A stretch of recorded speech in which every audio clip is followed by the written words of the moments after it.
बड़ी अच्छी खबर है, नरेंद्र मोदी ने भी ट्वीट किया है।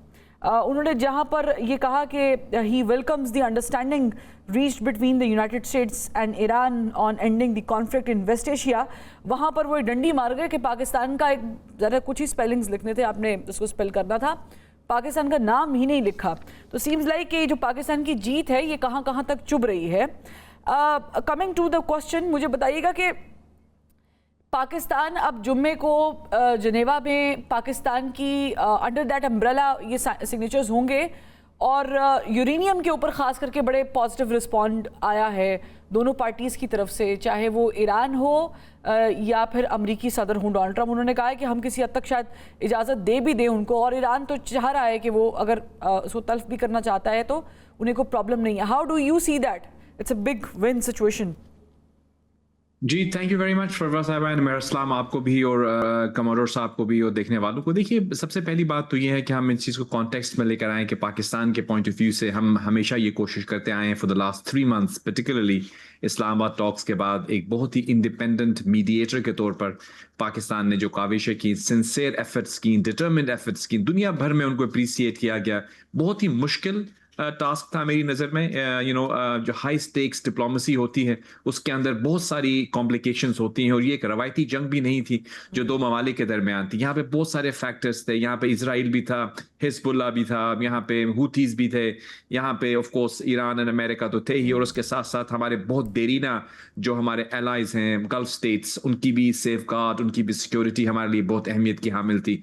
पाकिस्तान को इधर आपने जिक्र किया नरेंद्र मोदी की तरफ से भी हमारे ऊपर, ऑब्वियसली हम जानते हैं हिंदुस्तान से हॉस्टाइल बॉर्डर है हमारा, अफगानिस्तान भी चल रहा था। तो इन तमाम कॉम्प्लिकेटेड कॉब वेब के अंदर किस तरह से हमारे फील्ड मार्शल साहब ने इसको नेविगेट किया प्राइम मिनिस्टर की लीडरशिप में, मैं समझता हूँ hats off to the Pakistani leadership. And I think सबसे बड़ा मेरी नज़र में क्रेडिट जो है वो अमेरिकन लीडरशिप को भी जाता है। प्रेसिडेंट ट्रंप हो, उनकी पूरी एडमिनिस्ट्रेशन हो, they also showed a lot of restraint. अगर आप गल्फ ममालिक को देखें, उनके ऊपर हमले भी हुए लेकिन उन्होंने रिस्ट्रेंट का मुजाहरा किया। आई थिंक उनकी पेशेंस को भी हम अप्रिशिएट करेंगे। कतर जिसके ऊपर इतने संगीन हमले किए गए, आपने देखा कि वो इस डिप्लोमेसी के अंदर एक कलीदी किरदार अदा करता रहा।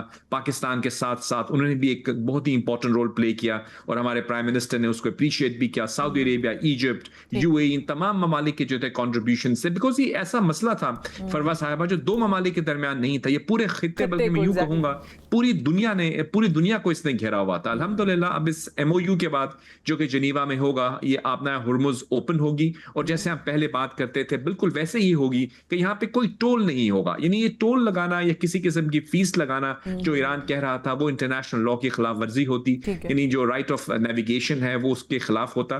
तो ऑफ कोर्स ये टोल फ्री एक्सेस जो है, जो इंटरनेशनल लॉ के मुताबिक है, वो यहाँ पे होती है, बिकॉज ये तमाम ममालिक के लिए वो एक गुजरगाह है। तो वो जब ओपन हो जाता है, उसके बाद फिर जो यूरेनियम की बात है या न्यूक्लियर की बात है, यकीनन उस पर भी मेरी अंडरस्टैंडिंग के मुताबिक जो है मामला ऑलमोस्ट तय पा चुके हैं। हो सकता है कि ईरान की जो लीडरशिप है वो देखिए, डिप्लोमेसी में कभी ऐसा होता है कि आप पब्लिकली कुछ दैट, क्योंकि जिस किस्म के, मैंने भी शुरू में कहा कि जिस किस्म के बयान दोनों फरीकैन की तरफ से आ रहे हैं रिगार्डिंग यूरेनियम एक्सट्रैक्शन, तो ऐसा लग रहा है माजरत चाहूँगी कि things are almost there and settle down. अच्छा, ये बड़ी इंपॉर्टेंट आप बात करते हैं।